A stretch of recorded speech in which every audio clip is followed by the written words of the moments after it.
जहां पर राजस्थान की कांग्रेस सरकार का चौथा बजट पेश करते मुख्यमंत्री अशोक गहलोत ने कई बड़ी घोषणाएं की। उन्होंने शहरी क्षेत्र में इंदिरा गांधी शहरी रोजगार गारंटी योजना लागू करने की घोषणा के साथ आगामी वर्ष से शहरी क्षेत्रों में भी मनरेगा की तर्ज पर 100 दिन का रोजगार उपलब्ध कराने की बात कही। सरकार इस मद में 800 करोड़ रुपए का खर्च वहन करेगी। इसी के साथ मनरेगा में 100 दिन के रोजगार को अब 125 दिन करने की घोषणा की गई। इस पर राज्य सरकार 700 करोड़ खर्च उठाएगी। तो इसी मुद्दे पर हनुमानगढ़ से हमारे संवाददाता ने लोगों से बातचीत की और उनकी राय जानी है। देखिए रिपोर्ट। प्रदेश भर में राज्य सरकार का बजट 2022 और 23 पेश होने के बाद जनता क्या सोचती है, जनता को क्या लगता है कि बजट कितना उनका हितैषी रहा।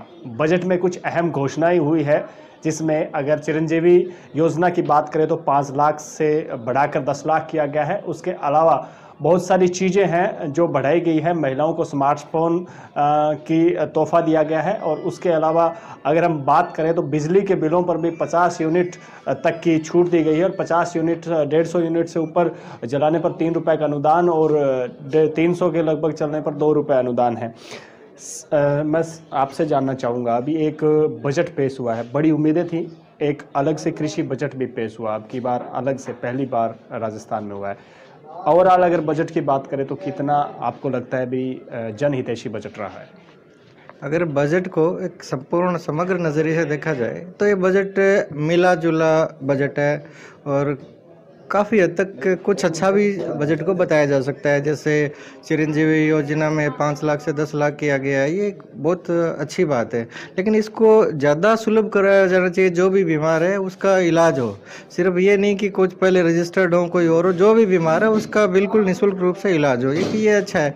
ओवरऑल देखा जाए तो मतलब कि जितनी राजस्थान की जनता को अपेक्षाएं थी, जितनी राजस्थान की जनता को उम्मीदें थी, उसके अनुकूल ये बजट थोड़ा सा कम रहा है। कारण कि जो बिजली का किया कि 50 यूनिट है, 100 यूनिट है और 300 यूनिट किया गया है, इसका बहुत ही कम लोगों को फायदा होगा और ये कि लोग लुभावनी सी लगती है।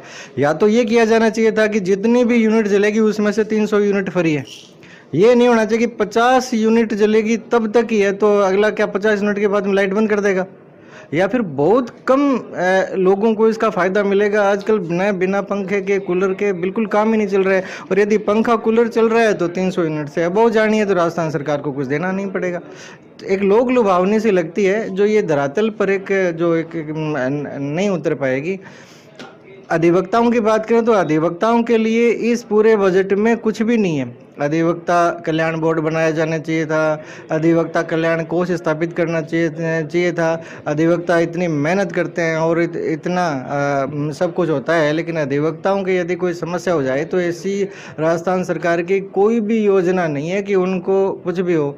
कर्मचारियों के लिए जो ये किया गया है कि 2004 के बाद पहले पूर्व की पेंशन योजना लागू कर दी गई है, ये अच्छी बात है, लेकिन अधिवक्ताओं के लिए भी जिन्होंने एक निश्चित कालावधि तक अपनी सेवाएं दी हैं, इस समाज के लिए सेवाएं दी हैं, उनके लिए भी एक पेंशन योजना शुरू होनी चाहिए थी। अधिवक्ता कल्याण बोर्ड बनाया जाना चाहिए था। काफ़ी सारी योजनाएं थी जिन तक पहुंचा जा सकता था, और जो हमारा जो अधिवक्ताओं का मुद्दा है इस तक इस बजट ने उसको बिल्कुल छुआ तक नहीं है। इसलिए ये मतलब कि संपूर्ण रूप से लोक हितकारी बजट हो, ये नहीं कहा जा सकता है। हमारे साथ कुछ और भी है, आपसे जानना चाहूँगा। जैसा कि इन्होंने कहा भी, अपने कह सकते हैं भी इतनी यूनिट ज़्यादा जलती है, आपको क्या लगता है ओवरऑल अगर बजट की बात करें, चाहे महिलाओं को स्मार्टफोन देने की बात हो, चाहे वो बिजली में छूट देने की बात हो, और भी तमाम जैसे कैशलेस सुविधा हो, 5 लाख से 10 लाख चिरंजीवी बढ़ा दिया हो, क्या लगता है आपको ओवरऑल बजट में क्या कुछ? ओवरऑल बजट देखा जाए तो पूरी तरह बेकार भी नहीं है, अच्छा है, परंतु जैसे लोग लुभावने किए गए हैं 100 यूनिट पे 50 यूनिट फ्री करने का, तो ये एक गुलदस्ता बना के पेश कर दिया गया है जो एक लॉलीपॉप की तरह है भी।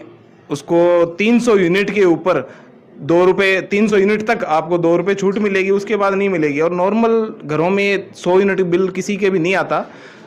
अगर एक पंखा और एक बिजली का बिल भी देखा जाए तो 100 यूनिट से ऊपर निकल जाता है महीने का।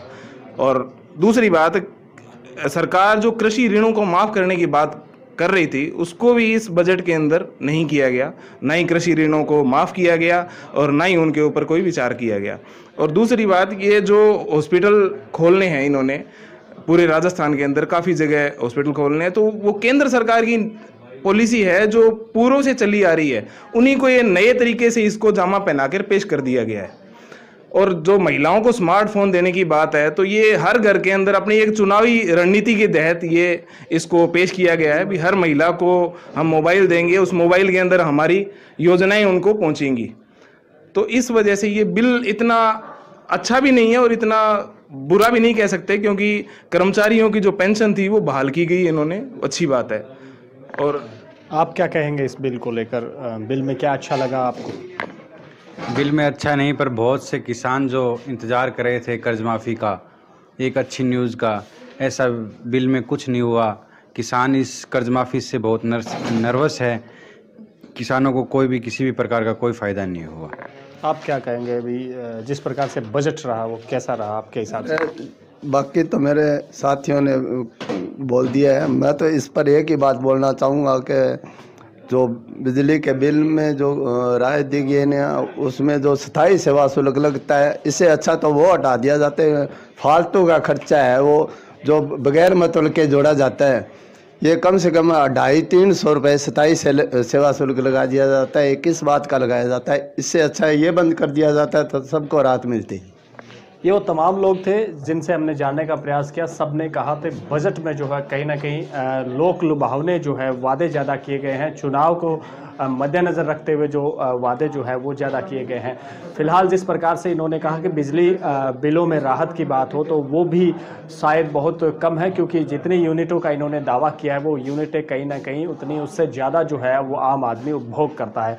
तो कहीं ना कहीं अगर स्मार्टफोन की बात करें तो स्मार्टफोन को भी एक बताया भी, ताकि सरकारी जो योजना है, राज्य सरकार की योजना है, वो मोबाइलों के जरिए महिलाओं तक ज़्यादा से ज़्यादा पहुँचाया जाए, ताकि गृहिणियों पर एक अपना राज्य सरकार अपना असर छोड़ सके। हनुमानगढ़ से मेरे सहयोगी राकेश छिंपा के साथ कुलदीप शर्मा।